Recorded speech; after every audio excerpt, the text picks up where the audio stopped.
ఒక ప్రశ్న.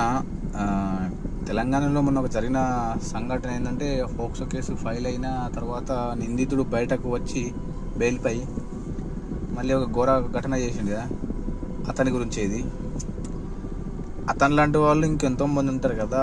ఎప్పుడైనా కోర్టు బెయిల్ ఇచ్చినప్పుడు బాధింపబడ్డ బాధితుల కోసం ఒకటి ఆలోచించి వాళ్ళకి రక్షణ ఏంటి, మరి వాళ్ళ భద్రత కూడా మనం చూసుకోవాలని, వీడు ఎప్పుడైతే బయట ఉంటాడో వీనికి ఒక లిమిటెడ్ పీరియడ్ పెట్టి, లిమిటెడ్ పీరియడ్ తర్వాత ఏదైనా టైం దాటిపోతే వీడు ఎన్ని రోజులు బయట ఉంటాడో అన్ని రోజులు కుటుంబానికి పోలీసుల ద్వారా ఏదైనా ఒక రక్షణ కల్పిస్తే బాగుంటుందని నా ఒక అభిప్రాయం. ఇంకోటి ఏంటంటే, పరంగా బెయిల్ ఇవ్వండి, అది రాజ్యాంగంలో ఉన్న హక్కు. నేరస్తుడికైనా బెయిల్ ఇవ్వాలనే ఒక రూల్ ఉంది కాబట్టి ఓకే మీరు ఇవ్వండి. బట్ ఇచ్చిన తర్వాత కూడా సాక్షులు, మన నేరంకు గురైన వాళ్ళకి వీళ్ళకి కొంచెం భద్రత అయితే కావాల్సింది కదా.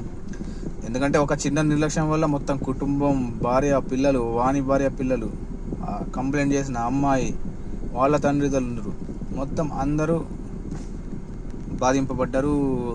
ఈ హంతకుడు వాళ్ళని హతం చేసిండు, అవునా?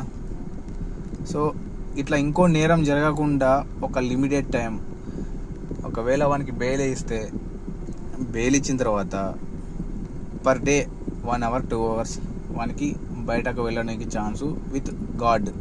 లేకపోతే ఎవరైతే బాధింపబడ్డ కుటుంబాలు ఉంటారో వాళ్ళకు సెక్యూరిటీ ఇస్తే సరిపోతుంది. కానీ నేరుగా బయటకు వదిలేస్తే వాడు హంతకుడు కాబట్టి ఇట్లాంటి దారుణానికి పాల్పడతాడు. కొంచెం ఈ విషయాన్ని దృష్టిలో పెట్టుకుంటే బాగుంటుంది.